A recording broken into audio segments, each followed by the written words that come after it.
देखिए इस क्वेश्चन में बोला गया है कि the equation of stationary wave is y equal to 2a sine bracket के अंदर 2 pi nt by lambda and फिर आगे लिखा हुआ है cos 2 pi x by lambda. तो कह रहा है which of the following is not correct, यानी कौन सा करेक्ट नहीं है। जैसे कि पहला देखिए ऑप्शन में बोला गया है कि the dimension of nt is l, यानी कि जो nt होगा इसका डायमेंशन l के बराबर है। अब देखिए कैसे मालूम करेंगे।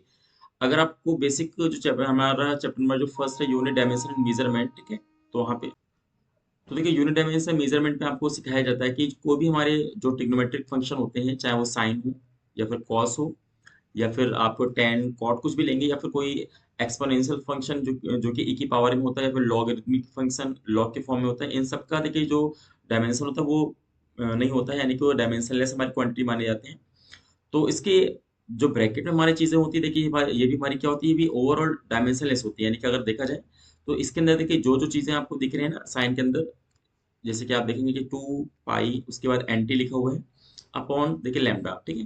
तो ये भी क्या होता है, ये भी हमारा देखिए कहीं ना कहीं डायमेंशनलेस हम लोग मानते हैं। तो डायमेंशनलेस का मतलब है कि इसको हम 1 के बराबर कर सकते हैं, ठीक है।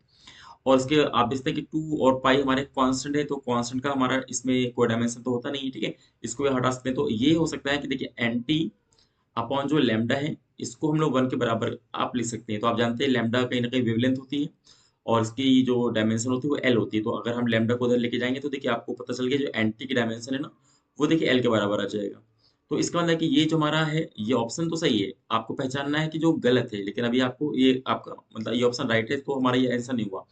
आगे देखिए बोल रहा है कि the dimension of N is L T minus one. तो अभी अभी आपने देखिए फाइंड किया है एन टी बराबर, अगर ये देखिए पहला हमारा क्वेश्चन सॉल्व किया जो कि सही है ना, यानी कि राइट है। अभी देखिए सेकंड में बोल रहा है कि the dimension of N is L T minus one. तो अगर आप एन देखिए निकालेंगे तो कहीं ना कहीं देखिए यहाँ पे टी क्या है, देखिए टाइम है, तो कहीं ना कहीं एल में से हम अगर टाइम की डायमेंशन को डिवाइड कर दें तो देखिए हमारा आंसर कितना आ रहा है, हमारा आंसर आ रहा है सॉरी एल टी माइनस का वन आ रहा है, ठीक है। मतलब ये भी हमारा जो ऑप्शन है देखिए हमारा ये भी राइट हो गया।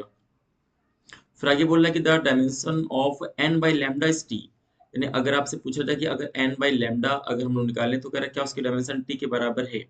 तो आप यहाँ देख सकते हैं कि हम लोगों ने देखा कि एन टी बाई लैम्डा की वैल्यू तो देखिए हमारी वन है, ठीक है। तो अगर हमसे एन बाई लैम्डा पूछा गया तो अगर हम एन बाई देखिए लैम्डा को रोकेंगे तो देखिए यहाँ पे इसकी डायमेंशन तो वन बाई टी आ रही है, ठीक है। या फिर कह सकते हैं कि टी की पावर माइनस का वन आपका आना चाहिए। तो हमारे हिसाब से देखिए एन बाई जो लैम्डा होगा उसका जो डायमेंशन है वो टी की पावर माइनस का बनाना चाहिए। यहाँ पे क्या दिया, टी की पावर प्लस वन, यानी कि ये हमारा गलत होगा। अब देखिए लास्ट में बोला कि the dimension of x is L. अब देखिए सेकंड ब्रैकेट में देखेंगे तो आप मैंने आपको बताया कि चाहे साइन का फंक्शन हो चाहे कॉस का फंक्शन हो, उसके अंदर जो ब्रैकेट में है इसको भी हम डायमेंशनलेस मानेंगे, यानी कि 1 के बराबर करेंगे। तो यहाँ पे आप कह सकते हैं कि 2 pi x by L equal to 1 कह सकते हैं। तो यहाँ पे तो एक कांस्टेंट को आप हटा दो तो x अपॉन एल को हम 1 लिखेंगे तो आप कह सकते हैं कि जो x होगा है ना इसकी भी डायमेंशन क्या है देखिए एल के बराबर है। मतलब ये भी देखिए हमारा ऑप्शन नंबर क्या है, ये राइट है।